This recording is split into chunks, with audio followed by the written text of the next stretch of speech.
huh? Loose, not too tight. And you call it what? Cavaletti? Cavaletti, like the Italian. If they slip or break, the wire will cast you off, like slingshot. And you must remember. Everything starts with the story, and the story lends itself to being presented in 3D for obvious reasons. We're going to be up on the wire. Technology has evolved to a place where, you know, the actual process of 3D that we use nowadays has been around for almost 50, 60 years. What makes it work is digital cinema, because both in the recording of the image, which can then be broken apart and the parallax can be put on, but also more importantly, it's presented in the theater digitally.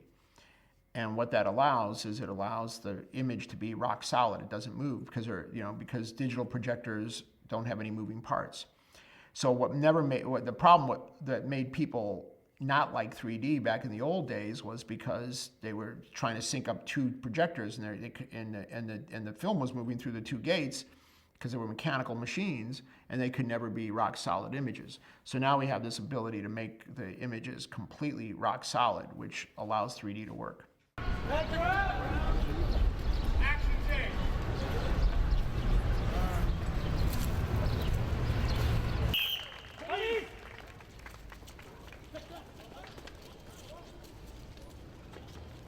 When I see someone perform magic, I don't want to, I want to be fooled. I want to say, oh my, well, how is that possible? How did he do that? As opposed to knowing like, oh, he puts the ace of spades behind his arm, da-da-da. And this is one of those things that I can't explain. It's so extraordinary that a gentleman can get, a man or a woman can get on a wire and just like defy the elements and defy gravity and defy everything, and to be in such a state of mind that he can concentrate. So the story to me just, I don't know, it's just that it makes me feel like a kid. When I was watching Man on Wire, when I was reading the script, it makes you feel like a kid. It makes you believe that anything is possible.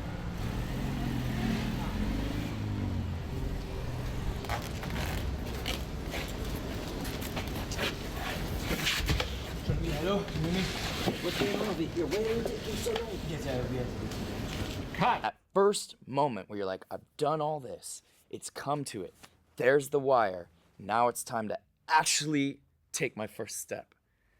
To actually do it, to be like, I'm now going to step out onto this wire 1,300 feet in the air.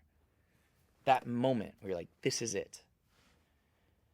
Love, I just that idea is so inspiring to me. And the documentary does a great job of making you feel like you're experiencing it, because the interviews are so compelling. Philippe tells the story so well, and not just Philippe and Jean-Louis. And the only recorded evidence of the walk is a handful of photos. While Suzanne holds the mirror,